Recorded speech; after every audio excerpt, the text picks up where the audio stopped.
Hai semua, kembali lagi di Alvin Koketil. Konten hari ini aku mau bahas tentang filter akuarium ya. Jadi ini apa ya? Eh Pengalamanku selama memakai filter-filter gantung, mana yang menurutku paling rekomendasi sekali untuk dipakai buat teman-teman yang nggak bikin repot dan menurutku sangat worth it dari segi harga dan fungsi ya. Oke, langsung aja. Aku ada punya 3 merek filter ya. Kita langsung lihat aja. Oke, teman-teman, jadi di sini aku ada 5 akuarium ya. 5 akuarium, 3 menggunakan filter yang sama, mereknya satu berbeda, satunya lagi berbeda ya. Oke, kita bahas dari filter gantung merek Candila ini ya. Ini merek Candila ini udah pernah aku bahas mungkin di konten sebelumnya, bahwa filter ini sedikit susah di setting ya teman-teman ya. Apabila dia filternya mati atau listrik padam atau apapun itu yang membuat filter ini mati, pas dia nyala kembali itu air itu otomatis sering susah naik lagi teman-teman. Sesekali ada kalanya dia mau naik, sesekali seringnya nggak mau naik lagi. Jadi otomatis si dinamo yang ada di bawah sini dia muter terus tapi air nggak naik-naik dan akhirnya panas, dan itu yang bikin filter gantung teman-teman itu rusak. Nah, ini selama pengalamanku aku menggunakan ini, aku nggak tahu, aku nggak pernah tes ya teman-teman, air sampai penuh ya. Mungkin kalau air sampai penuh, mungkin filter ini akan berfungsi sebagaimana mestinya ya, karena sebenarnya filter-filter gantung ini aturan mainnya sih air sampai hampir penuh, jadi hampir sejajar dengan sini teman-teman ya. Jadi ini lebih tinggi, jadi otomatis kalau air hampir penuh, air yang ada di dalam filter ini saat mati dia nggak akan tersedot balik gitu teman-teman. Makanya filter gantung ini biasanya dipakai untuk aquascape yang air itu biasanya hampir meluber ya. Nah, ini pengalamanku kalau menggunakan air yang ukurannya segini, sering nggak naik teman-teman, jadi harus dipancing. Setiap aku menyalakan harus dipancing. Makanya saat aku tinggal pergi, filter ini nggak pernah aku nyalakan, pasti ku matikan karena takutnya saat listrik padam dan nyala lagi filternya nggak nyedot airnya, akhirnya air yang tersisa di sini yang sedikit ini otomatis akan panas dan takutnya malah terjadi kebakar gitu teman-teman, si dinamonya ini ya, dinamonya lah. Terus ini ada 3 merek Candila dengan waktu itu aku beli harga sekitar 40 ribuan kalau nggak salah ya, kurang lebih kayak segitulah, 38 sampai 40 ribu orang jual ya di online.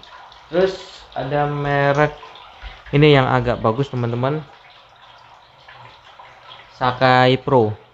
Nah, untuk Sakai Pro ini dia harus diakali teman-teman. Mungkin di pembahasanku yang udah pernah aku jelaskan. Jadi tuh, ini ada putih-putih ini putih-putih ya teman-teman ya. Ini adalah kapas yang aku lem. Jadi di penyedot sistemnya ini, sistem filter gantung ini, dia ada lubang di atas ini teman-teman. Ada lubang di atas sama di samping. Nah, di atas sini sama di samping sini. Yang berfungsi untuk menyedot air itu sebenarnya ya dari atas sama dari samping. Makanya kalau lubang terlalu banyak otomatis air itu akan sering balik feedback gitu loh, balik ke sini saat terjadi mati listrik gitu atau filternya dimatikan. Makanya kalau yang Sakai ini saat diakali menggunakan kapas yang dilem pakai Alteco atau lem Korea.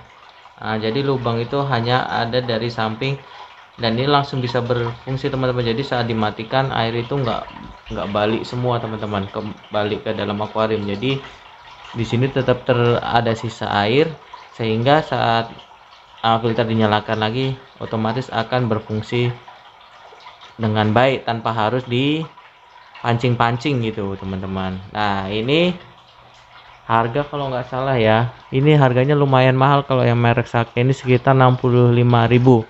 Nah, untuk dalemannya sama teman-teman, cuma ini lebih bagus daripada merek Candila ya. Aku berbicara apa adanya aja. Jadi yang ini tuh filter ini si apa ya, part-partnya itu kalau dipasang itu dari apa namanya ya, pipa-pipanya itu lebih presisi gitu. Jadi lebih presisi, lebih enak gitu, terkesan bukan barang yang murah gitu. Kalau yang Candila ini benar-benar kayak longgar-longgar gitu teman-teman ya. Menurutku kurang worth it. Memang murah tapi kurang worth it. Lebih baik kalau teman-teman suka yang model kayak gini, beli merek Sakai. Tapi ya itu harus diakali ya, jadi biar dia bisa berfungsi dengan baik, airnya nggak tersedot ke dalam akuarium lagi gitu. Jadi harus ditutup lubang yang bagian atasnya dengan lem kaca bisa, atau kapas yang dikasih lem Korea gitu. Terus ini, aduh sorry, ini sayangnya yang filter ini nggak ada skimmernya teman-teman ya. Kalau yang ini ada skimmernya, cuma nggak aku pasang karena ya itu airnya terlalu di bawah ya, jadi nggak berfungsi dengan baik. Biasanya skimmer itu untuk menyedot bagian permukaan gitu teman-teman. Nah, ini yang terakhir ya, ini model Takari AT66. Nah, ini sering juga dipakai di aquascape. Jadi ini yang menurutku paling worth it ya teman-teman ya, Takari. Terus ada merek lain lagi yang selain Takari, tapi secara bentuk dan itu sama-sama juga teman-teman. Kalau menurutku pabrikannya nggak tahu sama atau gimana, tapi Cina-Cina juga, jadi bentuknya pun sama, mirip, nggak ada beda, cuma dia dari segi merek aja yang berbeda. Nah, kalau ini kebetulan yang Takari AT66. Nah, kita buka ya.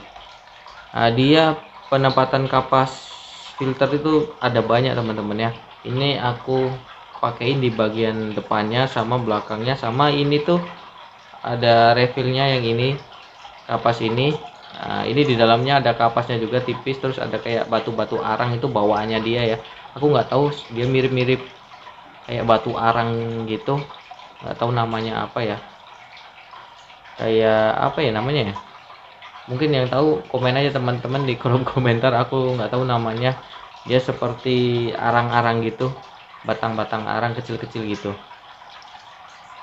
Terus ini gampang kok ngegantinya. Di konten-konten gue sebelumnya teman-teman bisa buka playlist aja di dunia air. Di situ aku ada konten dimana ganti refillnya ini menggunakan kapas filter yang dijual di pasaran ya, yang kayak gini ya. Nah, untuk menggantikan yang refill ini itu.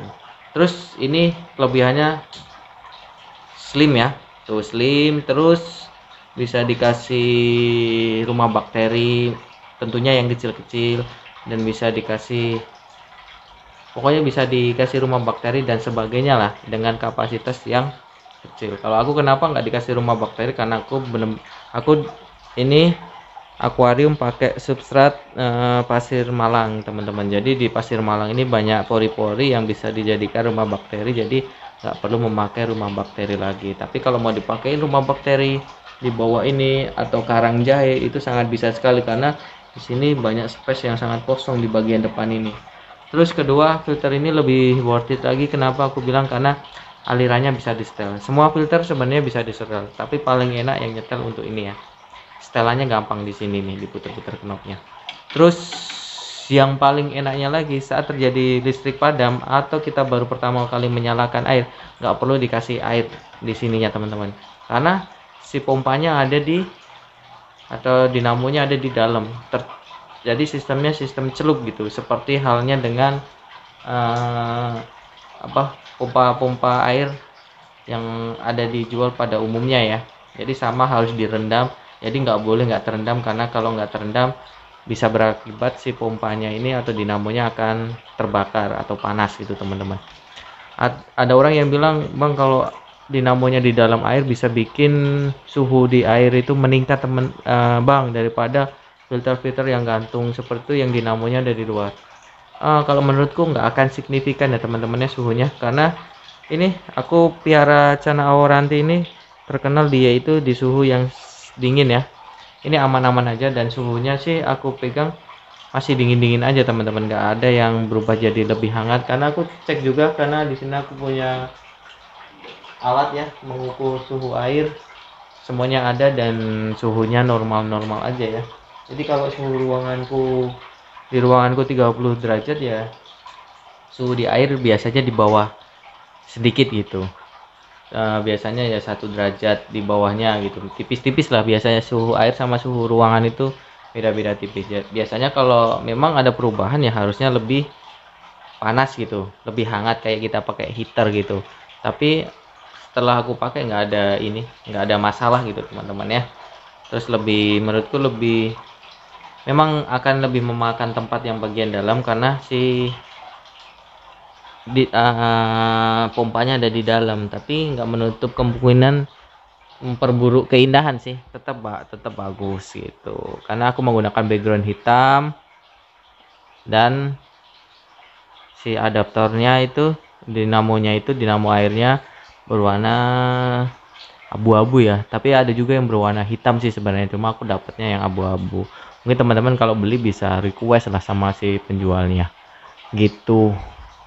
Pokoknya menurutku lebih worth it menggunakan si filter yang merek Takari seperti ini. Jadi buat teman-teman yang mau beli filter, aku sangat rekomendasikan yang model ini aja teman-teman ya. Ini harga kemarin kalau nggak salah sekitar 70.000 teman-teman ya. Aku lupa ya. Pokoknya antara segitulah.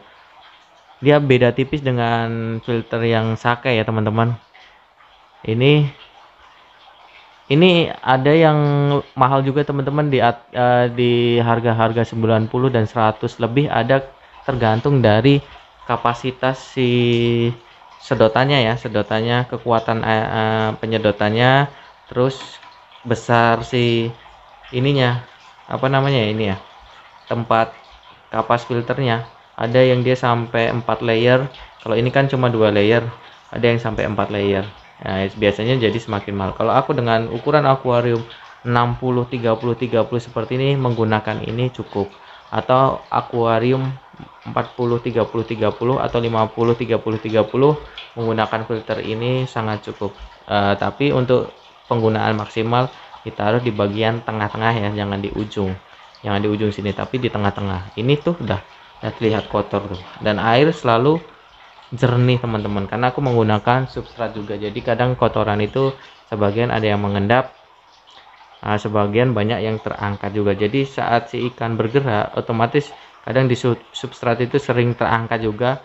Saat kotoran yang terangkat akan otomatis tersedot ke filter gitu. Jadi air ini selalu jernih nih teman-teman, bisa lihat airnya kualitasnya selalu jernih gitu. Terus apa lagi ya, itu aja sih mungkin ya dari pengalamanku menggunakan filter yang paling recommended sekali si Takari AT66. Mungkin kalau ukuran akuariumnya lebih besar lagi, bisa menggunakan Takari yang versi besarnya lagi, ada itu banyak versi ya teman-teman ukurannya. Terus sedotannya juga bisa diatur semakin deras. Ini aku menggunakan aliran paling kecil teman-teman. Sekecil ini aja udah sangat terlihat deras ya, daripada yang ini penggunaan ukuran aliran yang paling kencang. Ini yang paling kecil. Ini kalau dibuka lagi bisa ngerojok lagi, cuma karena airku cuma setengah 3/4, jadi aku nggak terlalu membuka filter kencang-kencang, karena nanti air itu muncrat-muncrat teman-teman, banyak nyiprat-nyiprat keluar akuarium gitu. Untuk pemakaian yang awet ya sebaiknya terendam ya, si adaptor atau dinamonya itu, dinamonya dinamo airnya itu atau pompanya terendam terus di air gitu seluruhnya ya gitu. Oke, mungkin itu saja. Semoga buat teman-teman yang lagi nyari filter, terus mungkin melihat konten-kontenku sebelumnya tentang penggunaan filter, ini yang menurutku paling oke ya. Oke, arusnya kecil, nggak ngegrojok kenceng, yang pasti arus di dalam akuarium itu kecil ya. Apalagi teman-teman main aquascape atau cana menggunakan aquascape, semi hardscape atau gimana gitu. Ini yang paling oke teman-teman ya. Oke, mungkin itu saja. Bye bye.